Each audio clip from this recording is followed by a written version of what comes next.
28-15 is your final, and you look at Rodgers' numbers, 23 of 27 for 224 and 2 touchdowns, efficient in the compiling of numbers and the way they ran this offense on Monday night.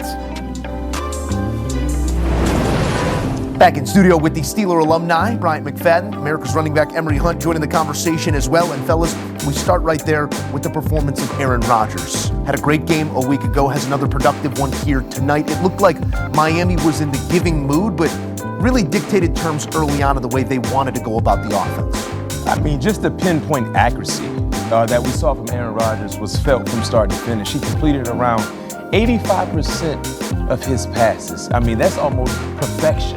And just the decision making, he was always one step ahead of the Miami Dolphins defensively.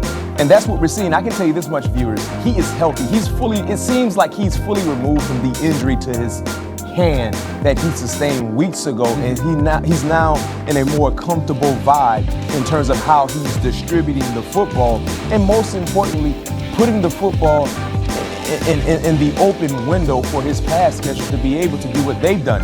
So this was a great master class of just showcasing his experience and understanding and knowing that, man, the above the shoulder game is still there for me, and I'm still very, very elite when it comes to that area. Pre-snap stuff, finding the hot when blitz came and getting out of run. Emory, this wasn't maybe the vertical attack that opens eyes and wows, but that's not who this team is. We saw a couple hose shots a week ago, capable of doing that. But what did you make of the offensive game plan here tonight? It really felt like Pittsburgh was ready to take whatever Miami was willing to give. Right, and because of that, they had the balance that was necessary. They had 8 rushing first downs, so that tells you they were able to stay ahead of the sticks by running the football. And so when you look at what they did throwing the football, I love the fact that Aaron Rodgers wasn't married to DK Metcalf. He got everybody involved. Everybody got a touch. If you were open, you got the football. And then when you combine that with Kenneth Gainwell, who is one of the more underrated running backs in the league, and he's a tri-level threat. You talk about running, receiving, and also blocking.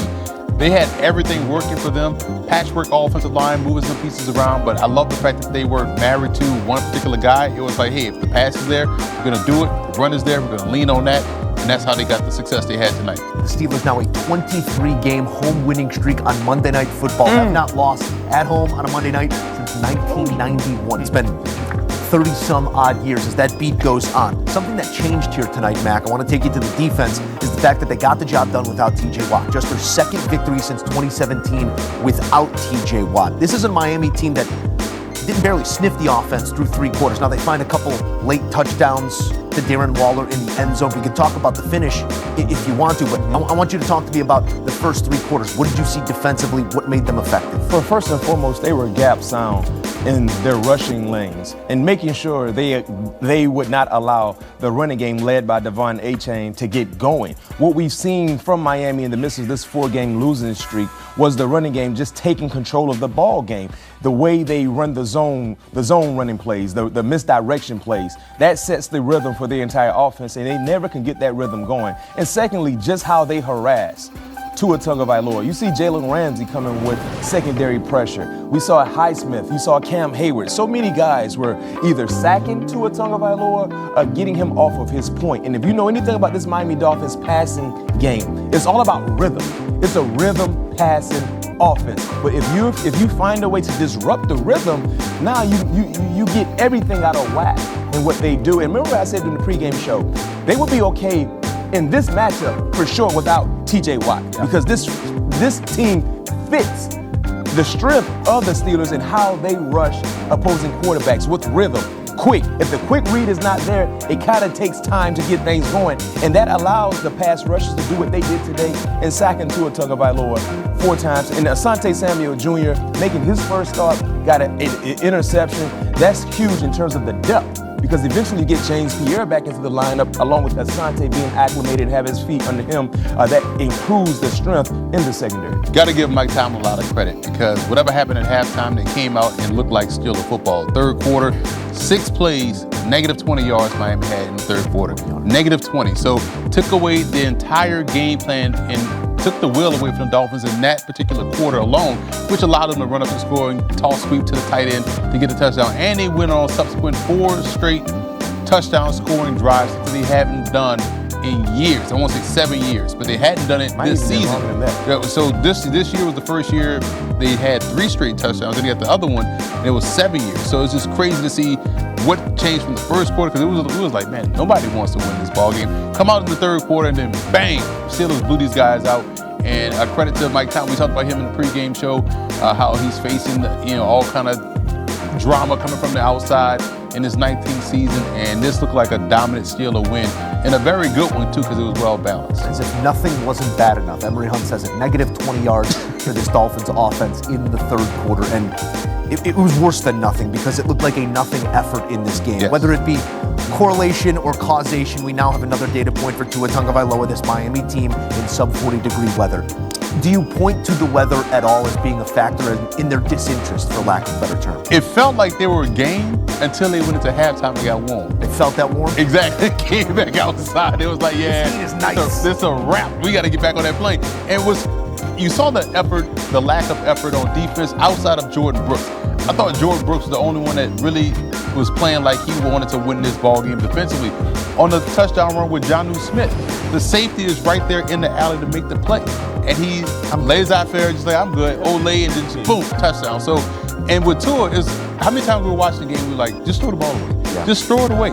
He was taking sacks instead of just getting rid of the football and putting his offense in a backed up situation. And then to your point, they got away from Achane, which was so bizarre because they had some success early in running him and getting him out on screens. And then once they got down, they started to get cold, and then guys started to slowly take their foot off the gas until it was garbage time. 14 straight losses, 40 or below weather. Tua is 0-6 in 40 and below. Where do we play the playoffs? Every single year, outside, somewhere cold. If you want to be a playoff if caliber you don't get team, home field advantage. And when are we going to see Miami as a 1 seed? This version of them, they're a long way away from representing a 1 seed. You remember what I said during the pregame show? And like I said, if you're not watching us during the pregame show, you're missing the treat. Stop messing your blessing. All right, stop missing your blessing. But I talked about, we saw them during Saturday practice in the snow, with shorts on, trying to make it feel like it's not that cold. We saw them during pregame warm-up before the game tonight, short sleeve shirts and things like that. And I said, it's different, okay? Because when you get out there and you're in the midst, you talked about the difference that we saw in the first half and the second half. Well, it got colder in the second half. It got colder. And your mind is like, it ain't that cold, but it is, because you're coming from South Florida. And I remember I said the game is only like 2 hours. You get a chance to fly back.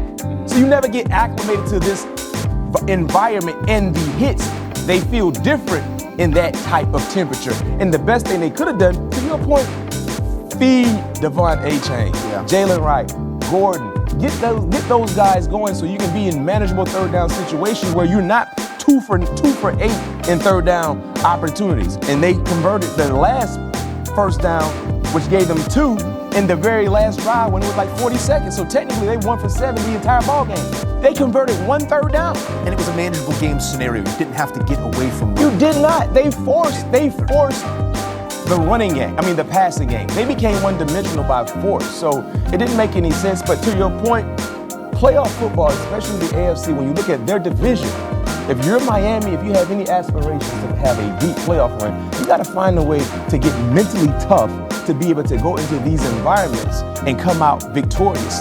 Because for a half, Pittsburgh didn't do anything to win this ball game. It's about what they did in the second half and say, you know what, this is our type of weather. We got them where we want them, and let's take advantage of them. And that's what we saw. And I guess from the reality side of things, have you ever seen dolphins swim in cold water? I have not. So I guess they don't do well in their mammal. Yeah, and the same can be said for the team. The same can be said for the team. Long story short, anytime they play